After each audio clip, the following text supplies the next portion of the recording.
Tapi mengapa prosesnya harus seperti itu? Artinya ketika kita melihat dari 8 nama ini kan disaring kembali menjadi 2 nama, tapi dari 2 nama ini tidak ada yang dipilih, kemudian diajukan nama baru. Ya itu kan hak prerogatifnya presiden gitu. Tapi tugas Mabes Polri sudah memberikan. Tapi kita masih punya stok, ya kan? Ada nama-nama lain, bukan hanya Pak Timur. Nah kemudian dari Pak Presiden minta lagi, kita ajukan lagi, beliau terima. Gitu. Ini proses yang wajar, Pak Fahri? Ya, dibilang wajar, ada hak presiden. Tapi dibilang tidak wajar karena terlalu sempit waktu. Sebetulnya dalam undang nomor 2 tahun 2002 itu harusnya Dewan dikasih waktu 20-an hari, ya, agar ada kesempatan bagi publik untuk menilai juga melalui Dewan, nanti ada masukan dan sebagainya tentang orang-orang yang dicalonkan ini, sehingga kita betul-betul bisa mendapatkan calon yang baik. Yang diajukan calon tunggal tapi? Iya, itu dia tadi. Saya tapi tidak tahu juga mekanisme presiden, ya. Kan presiden juga bisa ngontrol Dewan kan, jadi mungkin dia yakin bahwa Dewan itu akan cepat mendukung presiden. Tapi pada dasarnya Dewan punya waktu 20 hari menurut Undang-Undang nomor 2 tahun 2002. Karena itu jika Pak BHD pensiun tanggal 10, kalau tidak salah Pak ya, kalau Dewan tidak mau menyelesaikan sampai tanggal 10, itu kan akan ada kekosongan. Dan itu mungkin bisa disebut sebagai situasi darurat yang mengharuskan Presiden mengangkat Wakapolri sebagai PLT.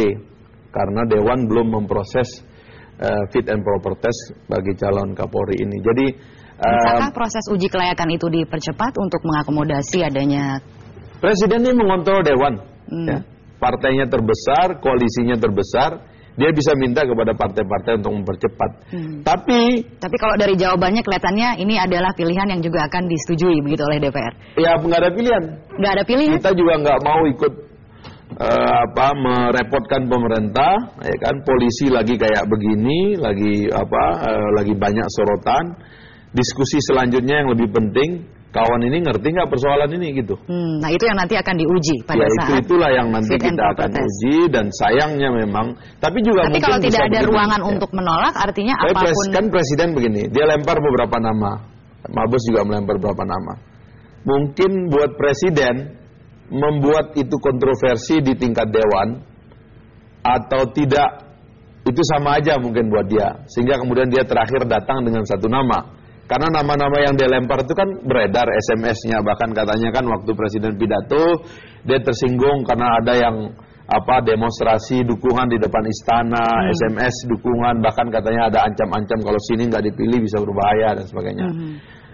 Ini suasana yang presiden tanggapi sebagai politisasi pemilihan Kapolri. Nah, lalu kemudian presiden datang dengan nama lain yang sebetulnya juga pernah beredar di pasaran gitu. Tapi oke lah ya. Sekarang ini seperti kata beliau sudah selesai ke situ. Kita lihat ke depannya.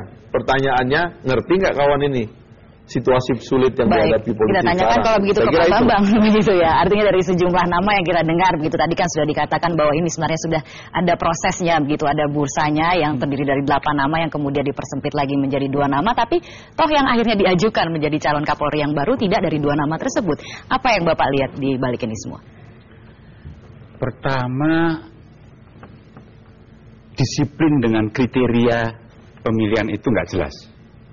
Kemudian kedua, masalah sistem di dalam seleksi pun juga sepertinya dianggap nonsens gitu aja ya. Yang menganggap nonsens? Sekarang hak prerogatif presiden itu.